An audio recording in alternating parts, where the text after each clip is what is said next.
दोस्तों, जहाँ साइंसी इजादात की वजह से इंसान ने पूरी दुनिया को जीत लिया है, वहीं कुछ ऐसी इजादात भी हुई जो लाखों इंसानों को पल भर में राख बना सकती हैं।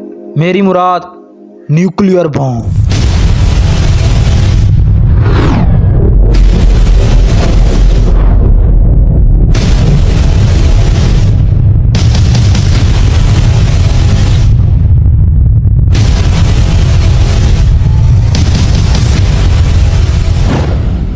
दोस्तों, पहली मर्तबा एटम बम अमेरिका ने जापान के शहरों हिरोशिमा और नागासाकी पर गिराए। लेकिन इसकी क्या वजह थी? इस एटमी हमले में कितने लोग मारे गए? क्या इन एटमी हमलों की वजह से जापान में अब तक सब्जा नहीं उग पाता? और आखिर जापान ने ऐसा क्या किया कि अमेरिका ने इस पर एटम बम गिरा दिए? चलिए जानते हैं। दोस्तों, 1939 में जब सेकेंड वर्ल्ड वार शुरू हुई, तब अमेरिका का इस जंग में कोई किरदार नहीं था। लेकिन अमेरिका अपने करीबी दोस्त मुल्क बरतानिया को असले समेत हर किस्म की मदद फराम कर रहा था। जापान को अमेरिका का बिला वजह इस जंग में कूदना पसंद नहीं था। इसलिए जापान ने 7 दिसंबर 1941 के दिन अपने फाइटर जेट से अमेरिकन बहरी बेड़ों पर हमला करके इनको तबाह कर दिया। इसी दिन अमेरिकन प्रेसिडेंट हैरी ट्रूमैन ने जापान के खिलाफ जंग का ऐलान कर दिया। जंग के दौरान 1945 में जापान ने अमेरिका के खिलाफ एक ऑपरेशन का प्लान बनाया, जिसका नाम दी डाउनफॉल रखा गया। लेकिन अमेरिका तक इसकी खबर पहुंच गई और अमेरिका जानता था कि अगर जापान का यह ऑपरेशन कामयाब हो गया तो अमेरिका जापान के साथ मुकाबला नहीं कर पाएगा। इसलिए इस ऑपरेशन की खबर मिलते ही अमेरिकन प्रेसिडेंट ने आर्मी के साथ मिलकर जापान पर एटम बम गिराने का फैसला किया। और इस फैसले के ठीक 1 घंटे के बाद अमेरिका ने जापान के शहर हिरोशिमा पर एटम बम गिरा दिया। 6 अगस्त 1945 के दिन अमेरिका ने 8:15 पर हिरोशिमा पर जो बम गिराया था, इसका नाम द लिटिल बॉय रखा गया। इस बम ने जमीन पर पहुंचकर फटने में सिर्फ 44 सेकंड लगाए और इसने जमीन पर गिरते ही जापान को राख का ढेर बना दिया। बम गिरते ही 1 लाख से ज्यादा लोग मौके पर ही मारे गए।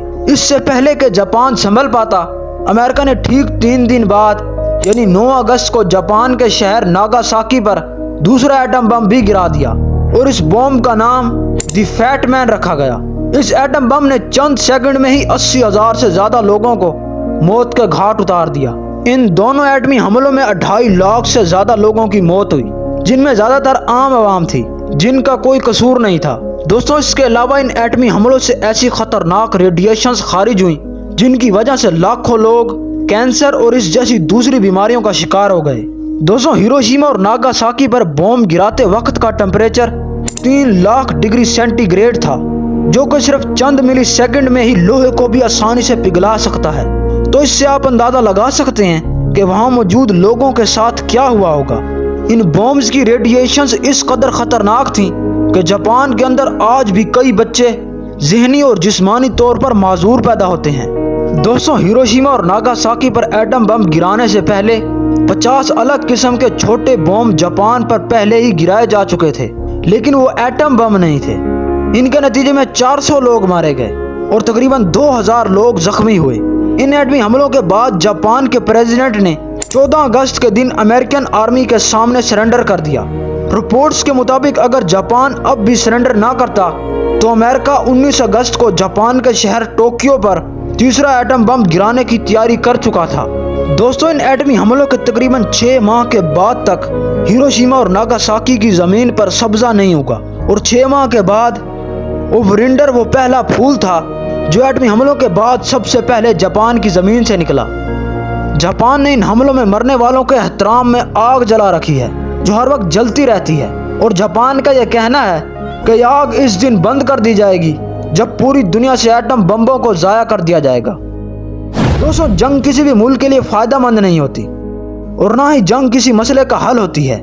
इस बात का एहसास तमाम ममालिक को वर्ल्ड वार 2 के बाद हुआ, जब तकरीबन तमाम यूरोपियन ममालिक कचरे और राख का ढेर बन चुके थे और लाखों लोग मारे जा चुके थे। बाकी आप इस बारे में क्या सोचते हैं? अपनी कीमती राय का इजहार कमेंट सेक्शन में ज़रूर करें। तो आज के लिए बस इतना ही। अगर आपको इस वीडियो से कुछ अच्छा जानने को मिला है तो वीडियो को लाइक और चैनल को सब्सक्राइब करना ना भूलिएगा। हम मिलेंगे आपसे एक ऐसी इंटरेस्टिंग वीडियो में। तब तक के लिए अपना बहुत सारा ख्याल रखिए। Thanks for watching this video. Allah हाफिज़।